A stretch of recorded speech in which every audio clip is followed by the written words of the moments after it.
सुंदर सी ध्यान यात्रा के बाद अब ज्ञान सत्र में चलते हैं। अ, संगीता मैम, आपका फिर से स्वागत है। आज आप हमें सत्संगत और निंदा के प्रभाव इस टॉपिक के ऊपर साझा करने वाली है, तो बहुत बहुत स्वागत है आपका। Over to you ma'am. Thank you once again Sneha, thank you so much. और आज वो आपने दोनों ही अपॉर्चुनिटी मुझे दी है, उसके लिए तहे दिल से शुक्राना। कोशिश करूंगी कि मैं जो कहना चाहती हूँ वो सबको समझा पाऊँ। तो आज का जो हमें टॉपिक दिया गया है वो है संगति और निंदा के प्रभाव इन अवर लाइफ। बचपन से ही हम लोग अपने माता पिता से ये सुनते आए हैं कि जैसी संगत वैसी रंगत। तो उसी चीज को आज हम कहानियों के माध्यम से समझेंगे। जैसा कि हमने देखा है कि ईश्वर निराकार है और साकार है, लेकिन हम लोग इंसान हैं तो हमें हर चीज साकार रूप में ही समझ आती है। हम मूर्ति की पूजा करते हैं, धीरे धीरे मूर्ति की पूजा करते करते हमारा विश्वास भगवान में बन जाता है। उसके बाद हम भगवान के निराकार रूप को भी समझ पाते हैं। उसी प्रकार सत्संगत के प्रभाव हम बचपन से सुनते आते हैं, लेकिन कभी इसको सीरियसली समझा नहीं। आज हम उसी तरीके से कहानियों के माध्यम से इसको इजी तरीके से समझ पाएंगे। कहते हैं कि जैसे एक सीप की एक पानी की बूंद होती है, अगर वो सीप के मुंह के अंदर जाए तो वो मोती बन जाती है, और अगर वही बूंद सांप के मुंह पे जाती है तो वही विष बन जाती है। इसी प्रकार अगर चंदन के पेड़ कितने सुगंधित होते हैं, लेकिन अगर उनके साथ झाड़ियां लगा दी जाएं तो उन झाड़ियों में ही वह सुगंध आती है जैसे कि चंदन में आती है। उसी प्रकार हमारी जो संगति होती है वो अच्छी है या बुरी, उसका प्रभाव हमारे अंदर दिखाई देता है। जैसे कि आपने देखा है कि अगर खाने में जहर हो तो उसका तो इलाज है, लेकिन अगर हमारी संगति अच्छी नहीं है तो हम चाहकर भी उसका इलाज नहीं कर पाते हैं, क्योंकि हमें संगति ही हमारी प्रतिबिंब है। हम कैसे हैं ये पता हमारे संगति से ही पता चल जाता है कि हम कैसे हैं। हमारा उठना बैठना कैसा है, उसी से कोई हमारे बारे में पूरा विचार बना सकता है कि हम कैसे हैं। एक संगति ही हमारा फ्यूचर डिसाइड करती है। अगर हम बैड संगति में पड़ जाएं तो हम बैड ही निकलेंगे, और हमारी संगति अगर गुड है तो हम गुड ही निखर के ही आएंगे। तो हमारी संगति हमारा 50% प्रतिबिंब दिखाती है, हमारा फ्यूचर डिसाइड करती है।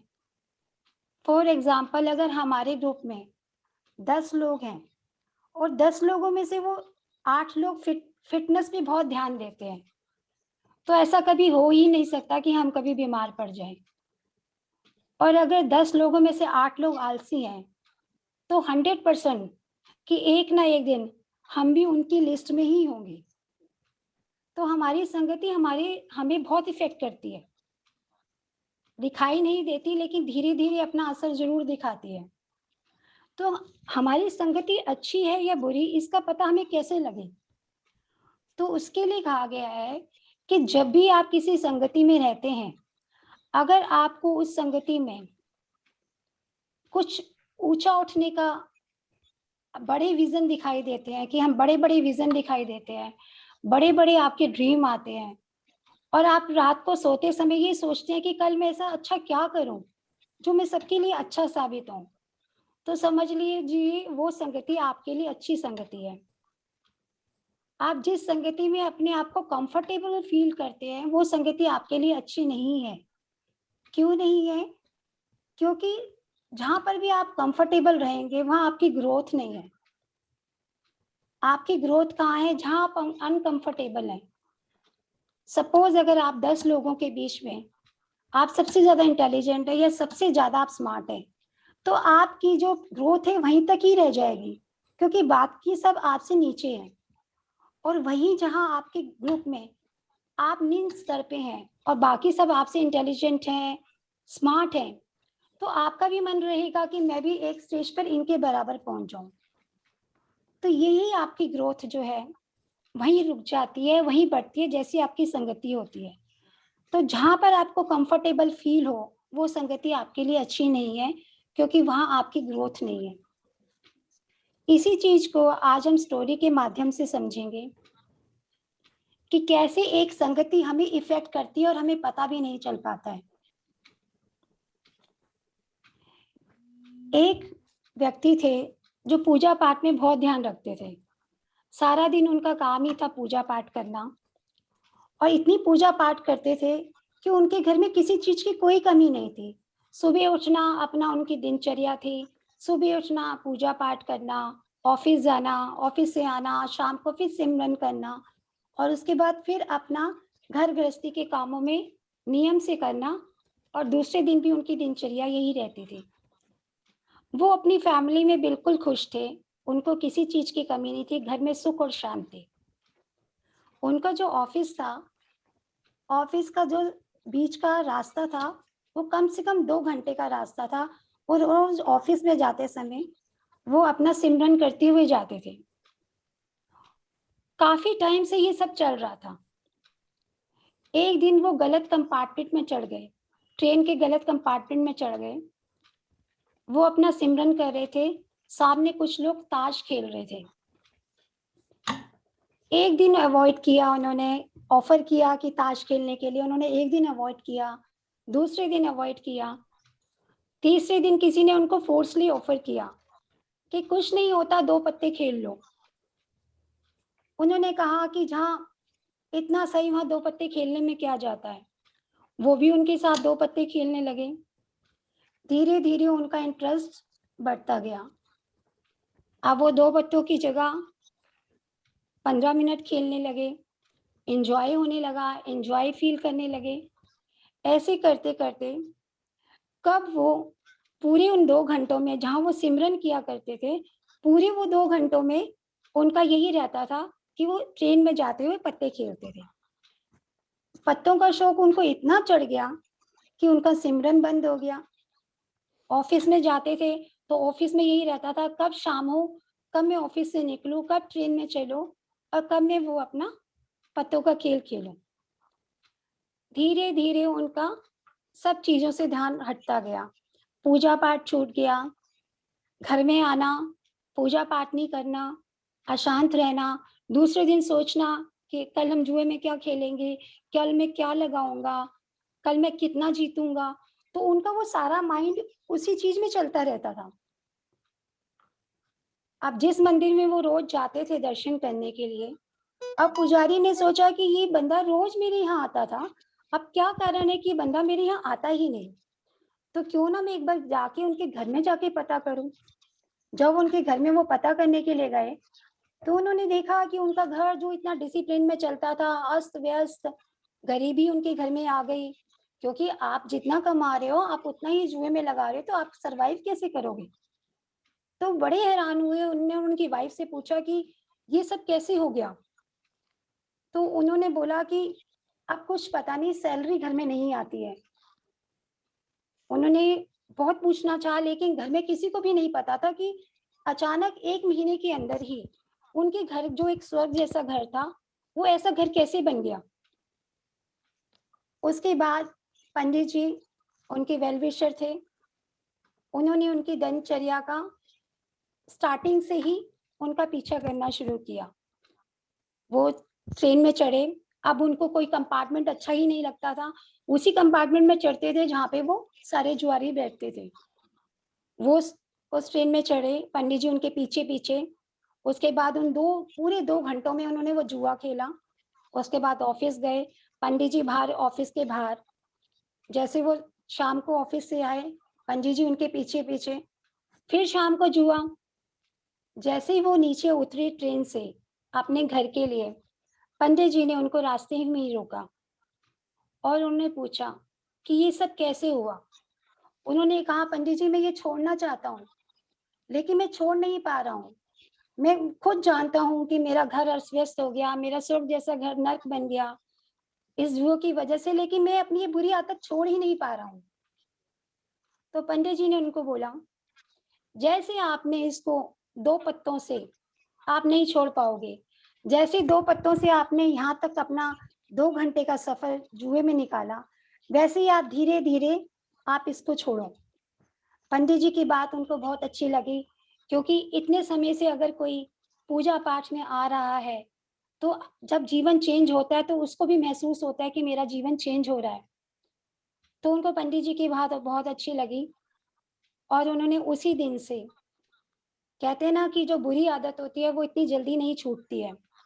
तो धीरे-धीरे उन्होंने जैसे 2 पत्तों से 2 घंटे का जुआ खेलना स्टार्ट किया, वैसे ही उन्होंने 2 घंटे से 2 पत्तों तक आए। 2 पत्तों के आने के बाद उनको इतना अच्छा महसूस हुआ कि मैं कहाँ फँस गया था, मैं कहाँ पे अपना 2 घंटे बिता रहा था। ये क्या चीज़ में मैं पड़ गया था, ये कैसी संगति थी जिसमें मैं पड़ गया था। उन्होंने अपना 2 पत्तों से भी अपना हाथ जोड़ दिए और वो अपनी सिंपल सी लाइफ़ फिर से जीने लगे। फिर से उनके घर में सुख शांति आ गई, फिर से उस स्वर्ग जैसा घर बन गया, फिर से वो अपना सिमरन में जुट गए। तो इस स्टोरी से हमें क्या शिक्षा मिलती है? यही शिक्षा मिलती है कि संगत कैसे आपको इफ़ेक्ट कर रही है, ये आप जानते भी नहीं हैं। ये कैसा ज़हर है जो आपके अंदर ही अंदर घुलता है और आपको पता भी नहीं चलता। उनके पास तो पंडित जी थे, हमारे पास कौन है? हमें कौन बताएगा कि हमारी संगत अच्छी है या बुरी है? तो इसीलिए आज ये जो टॉपिक है संगत, ये स्टोरी के माध्यम से ही समझाया जा रहा है कि आपको कैसे अवेयर रहना है कि आपकी संगति कैसी है, कैसे इन चीज़ों से बचना है। तो इसीलिए स्टोरी सुनाई जा रही है कि ऐसे नहीं तो आप ऐसे समझें कि अगर आप में बदलाव आ रहा है और उस बदलाव से आपके घर में या आपकी फैमिली में कोई प्रॉब्लम आ रही है, तो संगत चेंज कीजिए, अपनी संगति चेंज कीजिए।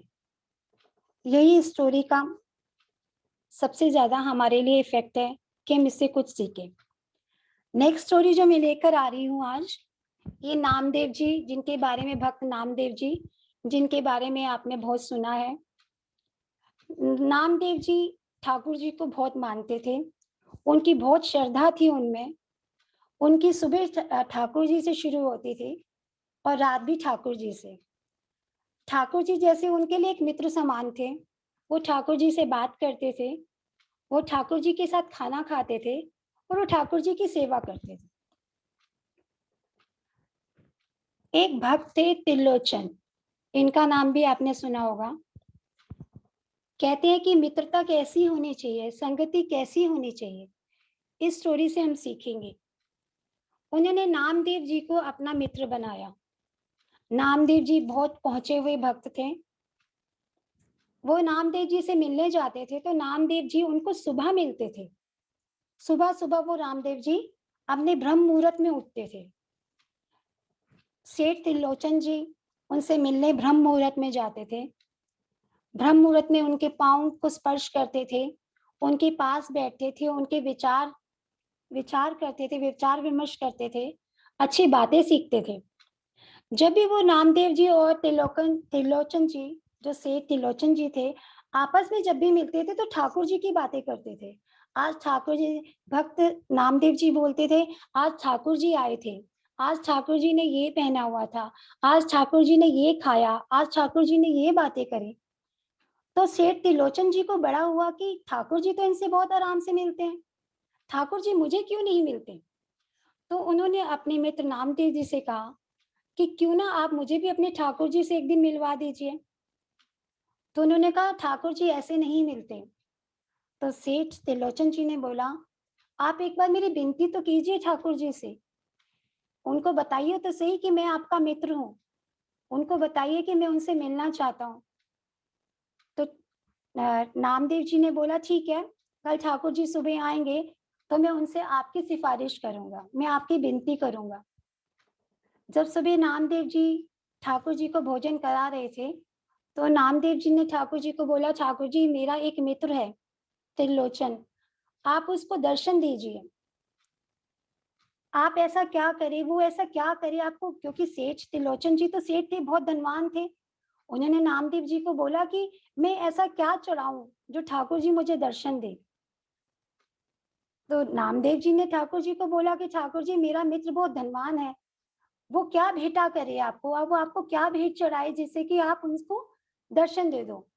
तो ठाकुर जी ने बोला कि मुझे भेंटा नहीं चाहिए, मैं भेंटों का आदी नहीं हूँ, मैं आपके मित्र को दर्शन नहीं दे सकता, क्योंकि अभी वो इस अवस्था में ही नहीं है कि मैं उसको दर्शन दे सकूं। वो उसमें अभी इतनी श्रद्धा नहीं है, उसमें अभी इतना विश्वास नहीं है, अभी उसमें इतना ज्ञान नहीं है कि वो मेरे दर्शनों को देख सके, मेरे दर्शन कर सके। तो नामदेव जी ने बहुत विनती करी कि ठाकुर जी क्या आप मेरे लिए इतना नहीं कर सकते। फिर ठाकुर जी ने उनको बोला कि नामदेव जी मैं सारे काम कर सकता हूँ, लेकिन अपना भक्त का टाला हुआ नहीं टाल सकता, मैं उसको दर्शन दूंगा। रामदेव जी ने त्रिलोचन जी को बोला, कल आना, मेरे ठाकुर आपको दर्शन देंगे। नामदेव जी ने बोला और त्रिलोचन जी बहुत खुश। वो दूसरे दिन गए। अब त्रिलोचन जी कह रहे हैं ठाकुर जी दर्शन दो, ठाकुर जी दर्शन दो, लेकिन ठाकुर जी दर्शन दे ही नहीं रहे हैं। अब त्रिलोचन जी उनके पांव पड़ गए। जो उनका पैसों का घमंड था वो घमंड चला गया। उन्होंने पांव पकड़े, हाथ जोड़े नामदेव जी के कि ठाकुर जी को बोलो मुझे दर्शन दे। उन्होंने नामदेव जी ने ठाकुर जी को बोला, ठाकुर जी मेरे लिए, मेरे मित्र को दर्शन दे दो। तो ठाकुर जी ने अपने दर्शन सेठ त्रिलोचन जी को दिए। सेठ त्रिलोचन जी बहुत खुश।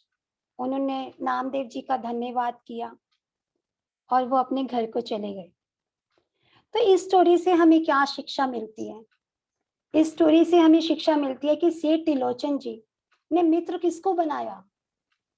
कौन थे उनके मित्र? मित्र थे नामदेव जी। उन्होंने मित्र बनाया नामदेव जी को, जिसकी वजह से उनको ठाकुर जी के दर्शन हुए। तो हमारी संगत कैसी होनी चाहिए, हमारी संगति कैसी होनी चाहिए, ये स्टोरी हमें शिक्षा देती है कि हमें संगति अच्छे लोगों की करनी चाहिए, जिससे हमें कुछ प्राप्त हो, ना कि हम कुछ खो दें। इसी इसी टॉपिक को ध्यान में रखते हुए मैं एल्बर्ट आइंस्टाइन की एक स्टोरी आपके सामने लाती हूँ। एल्बर्ट आइंस्टाइन का सबने नाम सुना है कि कितने बड़े वैज्ञानिक थे वो, जिन्होंने हमें काफी आविष्कार भी दिए हैं। सब लोग उनके नाम से अवेयर है, उनके नाम से। उनका एक ड्राइवर था। जब भी आइंस्टाइन किसी समारोह में जाते थे तो ड्राइवर उनके हमेशा साथ होता रहा। एक दिन किसी समारोह में उनको जाना था। उन्होंने ड्राइवर ने बोला कि आज मैं आपकी जगह पर भाषण दूंगा समारोह में। तो आइंस्टाइन बड़े चकित रह गए कि मैं इतना बड़ा एक वैज्ञानिक, ये ड्राइवर मेरी जगह पे कैसे भाषण देगा। तो उन्होंने बोला तुम कैसे भाषण दोगे भाई, मैं तो इतना बड़ा वैज्ञानिक हूँ। उन्होंने बोला कि नहीं, मुझे जो भी आप भाषण देते हो मैं पीछे कुर्सी में बैठ के सब आपके भाषण सुन रहा होता हूँ, आप क्या बोलते हो वो मैं सब सुन रहा होता हूँ, मुझे सब याद है। तो उन्होंने बोला कि सब याद होने से क्या होता है, मेरी पर्सनैलिटी, मेरा सब कुछ, ये कैसे कर पाओगे।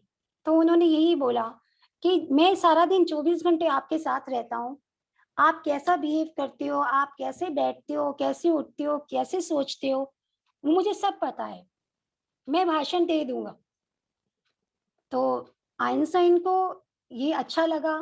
उन्होंने कहा चलो, कह रहे हैं तो एक बार देख लेते हैं। उन्होंने कहा लेकिन आप दोगे कैसे, मुझे तो सब वहां पहचानते हैं समारोह में। तो ड्राइवर ने बोला कि नहीं, जहां हम जा रहे हैं आज वहां पे कोई कोई आपको जानता नहीं है। तो आइंस्टाइन ने बोला ठीक है, आप वहां पे जाके बोलना, मुझे अपना ड्राइवर बताना। तो दोनों में एग्री हो गया, दोनों समारोह में चले गए।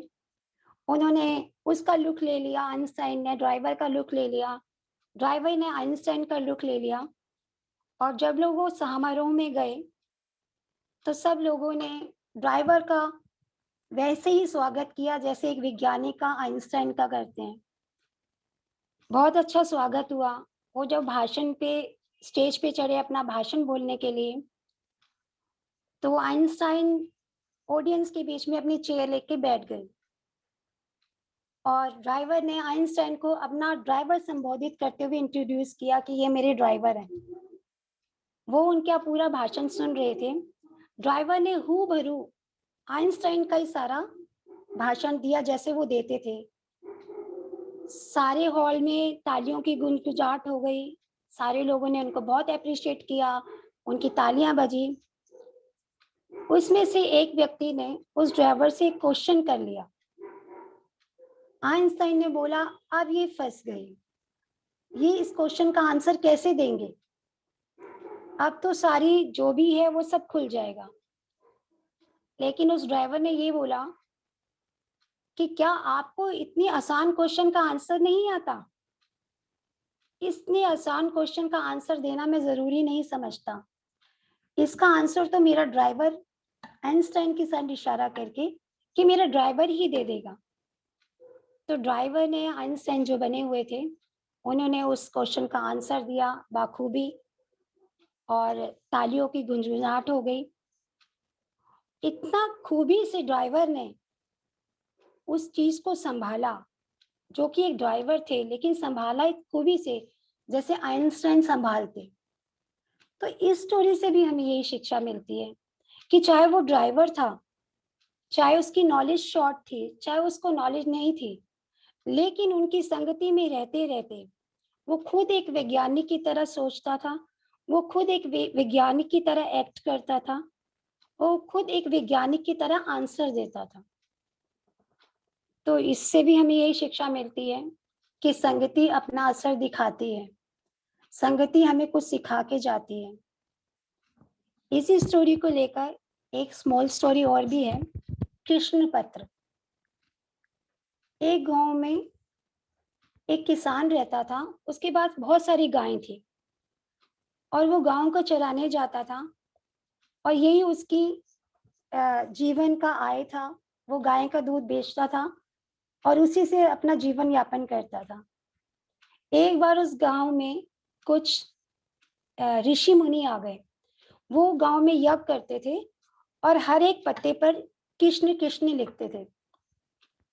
एक बार वो किसान गाय चराते चराते उस जगह पे आ गया जहाँ पे वो सारे ऋषि यज्ञ कर रहे थे। उसमें से एक गाय वो कृष्ण नाम का पत्ता खा गई। जब कृष्ण नाम का पत्ता वो खा गई, तो जब वो सारी गायें शाम को अपने वाड़े में आई, तो वो गायें कृष्ण कृष्ण का जाप कर रही थी। वो अपनी बोली भूल गई थी, वो उसके अंतर तक कृष्ण जाप चल गया था। वो कृष्ण कृष्ण कर रही थी। बाकी सारी जितनी भी गायें थी वो हैरान परेशान कि ये क्या बोल रही है, ये गाय क्या कर रही है। तो उन सब गायों ने मिलकर यही डिसाइड किया कि इसको हम अपने वाड़े से बाहर निकाल देते हैं। उन सब ने उनको मिलकर उसको वाड़े से बाहर निकाल दिया। सुबह किसान ने देखा कि ये तो गाय बाहर खड़ी है वाड़े के। उसने उस गाय को फिर उस वाड़े के अंदर कर दिया। अब जब वाड़े के अंदर कर दिया तो सब गांव ने मिलकर फिर सींग मार मार के उसको बाहर निकाल दिया। किसान ने सोचा कि जरूर इस गाय को कोई बीमारी है जिसकी वजह से ये सारी गायें जो हैं उसको अपने साथ नहीं रख रही। वो उसको चुपचाप ले गया और गांव में जाके, जंगल में जाके उस गाय को छोड़ आया। जब उस गाय को छोड़ के आया तो एक चोर जो कि इस जंगल में घूम रहा था, उसने उस गाय को लिया, चुराया और जाके दूर गांव में जाके किसी किसान को वो बेच के आ गया। जिस किसान ने उसको खरीदा, उसने देखा कि एक तो कृष्ण जाप कर रही है। उसने उसका दूध निकाला। दूध बाकी गायों से ज्यादा, जितना नॉर्मल गाय देती है उससे ज्यादा, उसका दूध बिल्कुल अमृत के समान। और वो कृष्ण जाप करती थी। धीरे धीरे धीरे वो एक गरीब किसान, धीरे धीरे उसका दूध जो अमृत के समान था इतना बिकने लगा कि उसके घर के हालात ही बदल गए और धीरे धीरे वो अमीर बन गया। एक दिन वहां से राजा का मंत्री उसी गांव से जा रहा था। उसने देखा कि गाय जो है किशन किशन कर रही है। तो उस किसान के पास पहुंचा और उसने बोला कि ये गाय कैसी है जो किशन किशन कर रही है। तो उन्होंने बोला कि ये किशनी किशनी ही करती है और इसका जो दूध है वो अमृत के समान है।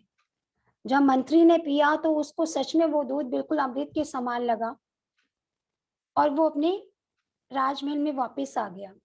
राजा की रानी उस समय बहुत बीमार थी। सारे उपचार पुरोहित करके थक चुके थे। लास्ट में राजा को उन्होंने यही बोल दिया कि इसका इलाज अब भगवान के ही पास है। जब ये बात सुनी मंत्री ने तो उन्होंने राजा को बोला कि उस गांव में एक गाय है जो किशन किशन करती है और उसका दूध अमृत के समान है। अगर हम वो दूध रानी को पिला दे तो हो सकता है रानी ठीक हो जाए। तो राजा को इस बात पे विश्वास नहीं हुआ और वो मंत्री के साथ उस गाय के पास चले गए जिस गांव में वो गाय थी। राजा ने जब देखा कि सच में रानी ये गाय जो है कृष्ण कृष्ण कर रही है और दूध इसका अमृत के समान है, तो उन्होंने उस व्यक्ति को बोला कि आप ये गाय मुझे बेच दीजिए। तो उस व्यक्ति ने बोला मैं आपको कैसे बेच दूं, यही मेरी आय का साधन है। अगर मैं इसको बेच दूंगा तो मैं जैसे पहले गरीब था मैं वैसे ही अब गरीब हो जाऊंगा। तो राजा ने बोला कि मैं आपको इतना धन दूंगा कि आपका जिंदगी भर आप अपना निर्वाह कर पाएंगे। व्यक्ति मान गया। राजा गाय लेकर राजमहल में वापस आ गए। रानी के पास गाय को बांध दिया गया। वो सारा दिन कृष्ण कृष्ण करती थी। उसका जाप सुन सुन के और उसका अमृत तुल्य दूध का पान करके रानी धीरे धीरे ठीक होने लगी। 15-20 दिन के बाद रानी टोटली ठीक हो गई। वो गाय राजा के महल में परमानेंटली बंध गई और उसका दूध सारे गांव में बिकने लगा। सारे सारे गांव के लोग कृष्ण जाप का मंत्र करने लगे। घर घर में कृष्ण जाप होने लगा क्योंकि गाय कृष्ण जाप करती थी, तो घर घर में कृष्ण जाप होने लगा। सारा राज्य खुशहाल हो गया। सारे राज्य में प्रसिद्धि हो गई। सारे राज्य में शांति हो गई। तो ये एक गाय जिसने पूरे गांव को पूरे राज्य को चेंज कर दिया अपने कृष्ण नाम से। उसकी एक संगति ने पूरे राज्य को चेंज कर दिया अपने कृष्ण जाप से। तो आज का ये जो हमारा टॉपिक था संगति, आई थिंक इसका सब समझ चुके होंगे कि एक हमारी संगति हमें कहाँ कहाँ तक इफेक्ट करती है और हमें पता भी नहीं चल पाता। तो आज का टॉपिक संगति तो यहीं तक था। नेक्स्ट टॉपिक, टाइम शॉर्ट है, मैं बहुत जल्दी कवर करूंगी। नेक्स्ट टॉपिक है निंदा।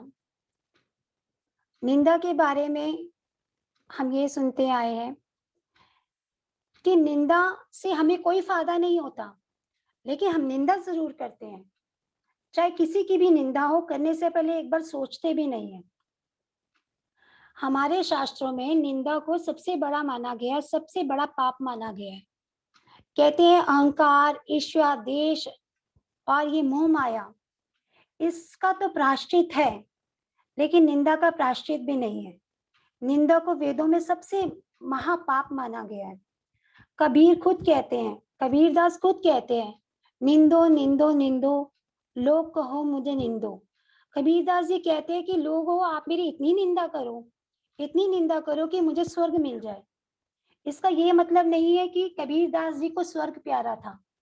इसका मतलब ये है कि कबीरदास जी ये बताना चाह रहे थे कि स्वर्ग, निंदा जो है आपका इतना बड़ा पाप है कि वो आपको नरक में लेके ही जाएगा। हम जो लोग फोन पे बात करते हैं, दो लोग फोन पे बात करते हैं, तीसरे से हमारा कोई लेना देना नहीं है, लेकिन अनजाने में निंदा हो जाती है।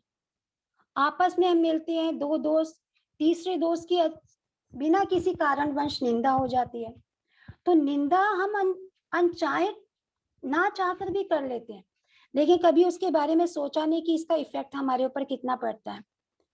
कहते हैं निंदा जो है अगर आप करते हैं एक की, तो उसका तो पुण्य बढ़ जाता है, लेकिन हमारा पुण्य कम हो जाता है और हम पाप की भागीदारी बन जाते हैं, और इस पाप का कोई हल नहीं है।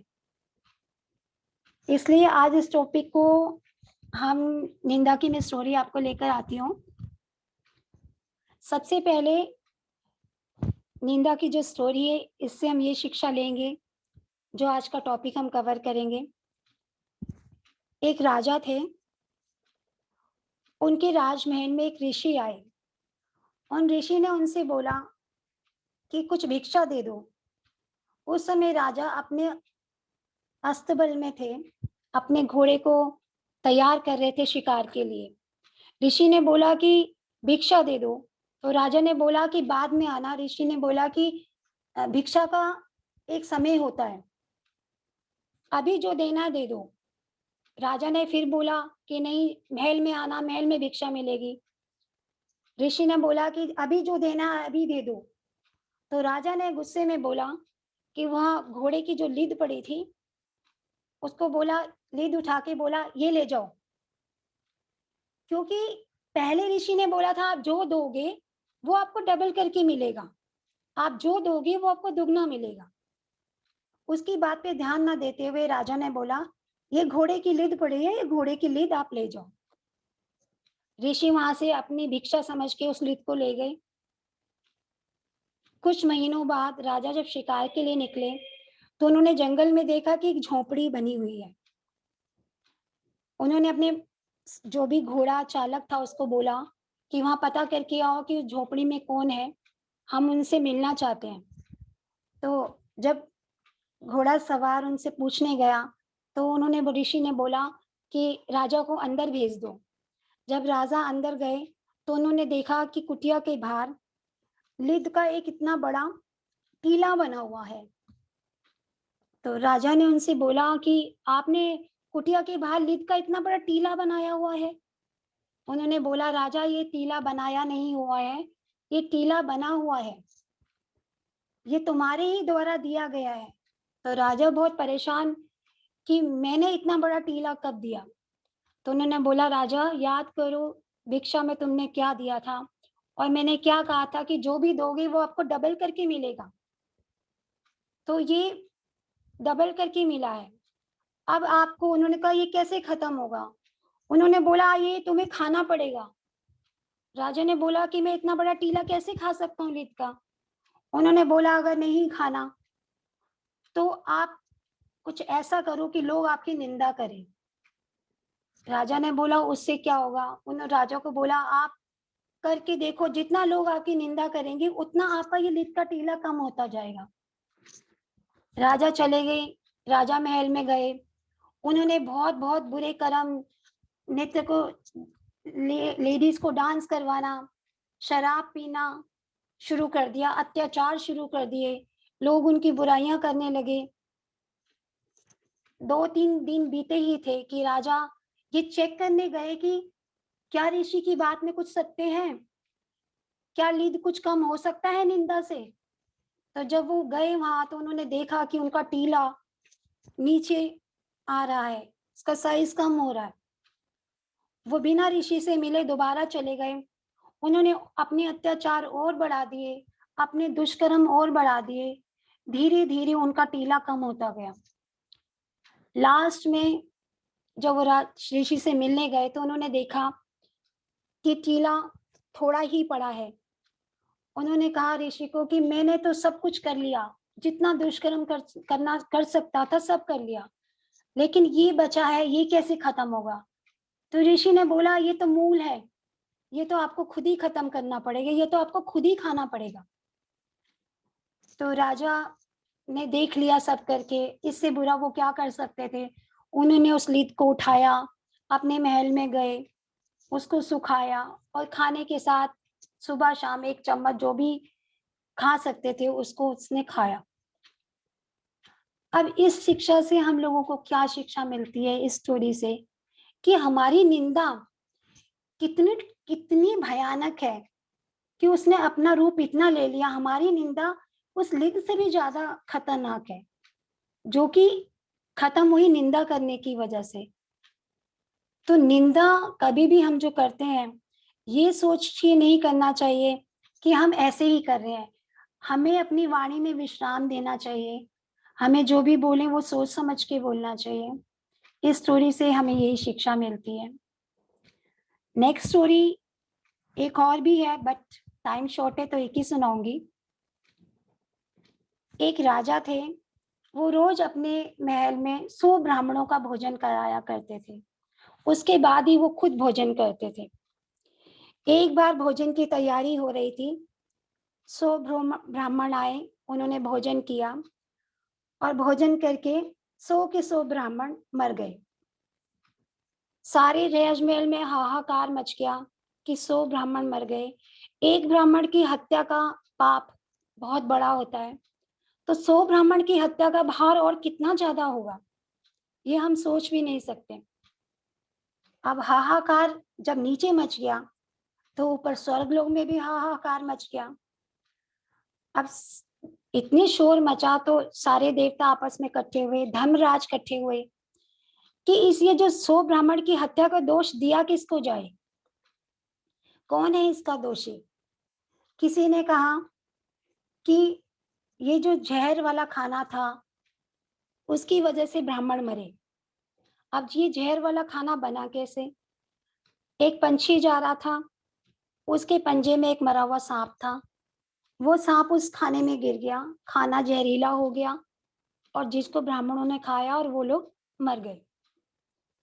एक व्यक्ति ने कहा कि वो पंछी इसका दोषी है, 100 ब्राह्मण का जो दोष है उस पंछी पे डाला जाए। अब उन्होंने, धर्मराज ने कहा पंछी को कैसे दोषी ठहराया जाए, वो तो अपना खाना लेके जा रहा था। दूसरे व्यक्ति ने कहा उस मरे हुए सांप को दोषी बनाया जाए, क्योंकि ना वो खाने में गिरता, ना खाना जहरीला होता और ना ही ब्राह्मण मरते। तो धर्मराज ने बोला सांप को कैसे दोषी ठहराया जाए, सांप तो खुद ही मरा हुआ था। तीसरे व्यक्ति ने बोला इसका दोषी राजा ही है, उसने जहरीला खाना सब ब्राह्मणों को खिलाया। धर्मराज ने कहा कि राजा कैसे दोषी हो सकता है, वो तो रोज ही 100 ब्राह्मणों को भोजन कराता है। अगर उसको पता होता कि भोजन में जहर है तो वो ब्राह्मणों को भोजन क्यों कराता। अब किसी को समझ नहीं आया कि दोषी किसको ठहराया जाए। सबने आपस में विचार विमर्श करके ये डिसाइड किया कि नीचे ही चल के इसका कोई सोल्यूशन ढूंढा जाए। वो लोग नीचे आए, धर्मराज और उनके सारे से जितने भी लोग थे नीचे आए। अदृश्य रूप में वो राजा के महल के गेट के बाहर खड़े हो गए। किसी को नहीं दिखाई दे रहे थे वो। इतने में दो व्यक्ति, आप सारे सोचना कि हमारी निंदा हमारे लिए कितनी ज्यादा डेंजरस है। वहां से दो लोग आ रहे थे, उनसे किसी ब्राह्मण ने पूछा क्या राजा आज भोजन नहीं खिलाएगा। तो उन दोनों व्यक्तियों ने बोला खिलाएगा ना, क्यों नहीं खिलाएगा। 100 ब्राह्मणों को जहरीला खाना खिला के मार दिया, तुम्हें भी जहरीला खिला के मार देगा। जब धर्मराज ने ये बात सुनी तो उन्होंने कहा ये 100 ब्राह्मण का दोष इन दोनों पे डाल दिया जाए। सब हैरान कि इन दोनों का तो कोई दोष ही नहीं है, ना इन्होंने जहरीला खाना बनाया, ना सांप गिराया, ना पंछी को उड़ाया, इनका क्या दोष। तो धर्मराज ने बोला कि यही दोषी है, इनका राजा से कोई लेना देना नहीं है, ना ही राजा से इनका कोई मेल मिलाप है, लेकिन बिना किसी कारण उसकी निंदा कर दी तो दोष तो इन्हीं को जाता है। तो 100 ब्राह्मणों का दोष उन दोनों व्यक्तियों को लगा। तो आज की स्टोरी भी यही थी, यही तक थी। अब आप खुद ही समझ जाइए कि निंदा जो हम अनजाने में कर जाते हैं वो कितनी डेंजरस है हमारे लिए। तो बस आज की स्टोरी यहीं तक थी। Thank you so much. बहुत ही बढ़िया स्टोरी बताई संगीता जी आपने। थैंक यू जी। और हम जाने अनजाने में निंदा कर ही देते हैं, बिल्कुल बहुत ध्यान रखना है इस बात का। बिल्कुल बिल्कुल।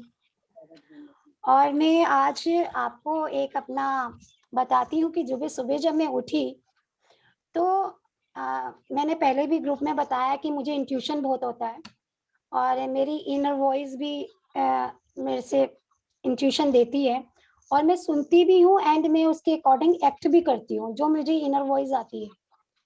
तो आज जब मैं सुबह उठी तो मेरे मुंह में एक भजन की 2 लाइनें थी जो पहले मैं बहुत पहले कभी गाया करती थी, जब मेरे साथ कुछ मिसहैपनिंग नहीं हुई थी तब मैं गाया करती थी। तो जब मैंने वो दोनों लाइन्स मेरे मुंह में आई तो मैंने ये सोचा कि क्या लिंक है इनका। ना मैंने कल कोई भजन सुने, ना मैंने कल कोई इसके बारे में बात की, ना मैंने कोई किशन जी की छवि देखी। ये 2 लाइनें मेरे मुंह में आई क्यों? फिर मैंने लिंक किया तो मुझे ये लिंक हुआ कि आज जो भी मैं स्टोरी सुना रही थी या जो भी मेरा टॉपिक था, ये दोनों लाइनें उससे लिंक करती थी। भजन की वो 2 लाइनें थी, अपनी वाणी में अमृत घोल और रसना राधे राधे बोल। अब क्या है कि अपनी वाणी में अमृत घोल यानी कि निंदा नहीं करनी, और अपनी वाणी में अमृत कब घोलेंगे? जब हमारी संगति अच्छी होगी, तभी तो हमारी वाणी में अमृत घुलेगा। तो मैंने इन दोनों लाइनों को इससे लिंक किया।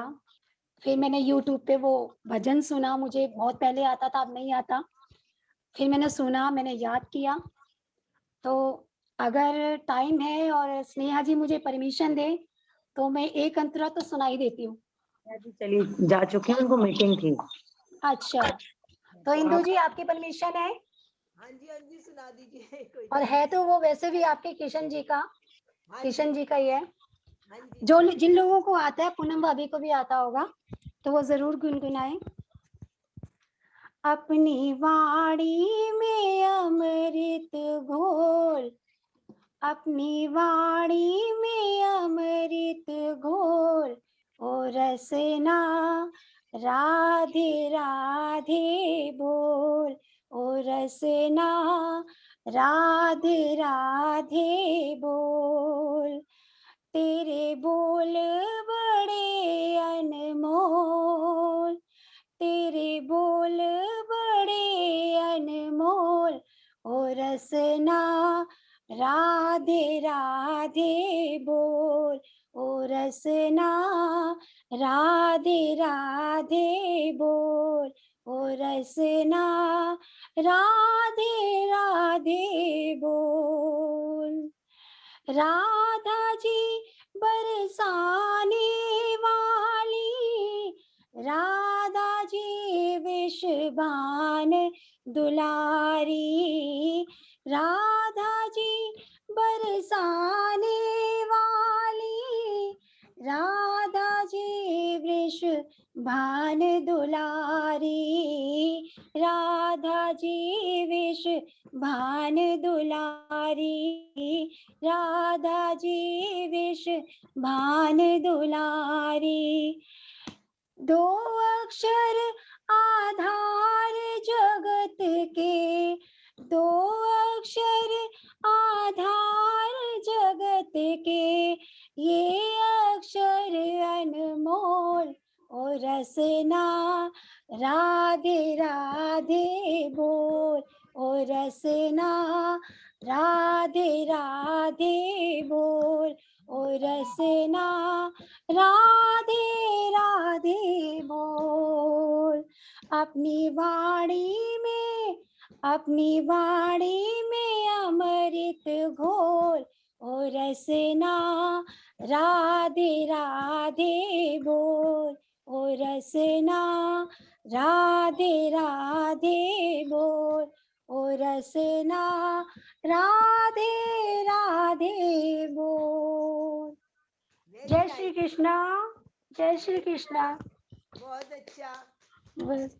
मुझे आता पूरा था लेकिन टाइम शॉर्ट है, मैंने कहा चलो एक ही अंतरा सुनाती हूँ। सभी मास्टर्स को बहुत बहुत धन्यवाद जिन्होंने मेरा आज सत्संग सुना, जिन्होंने मेरा आज भजन सुना। Thank you so much. आपका भी बहुत बहुत धन्यवाद। देख लेते हैं, 2 लोग अच्छा, स्टोरी भी बहुत अच्छी सुनाई, ध्यान भी बहुत अच्छा कराया और भजन भी बहुत अच्छा, सभी कुछ बहुत ही अच्छा। Thank you so much Indu ji, thank Sangeeta, you so आज तो मच। देखो बनी ने भी तुम्हारा सुना सत्संग, अच्छा बड़ा हाथ हिला रहा था, देखो इतनी देर से ना यूं यूं हंस रहा था। अच्छा, इसमें ना कुछ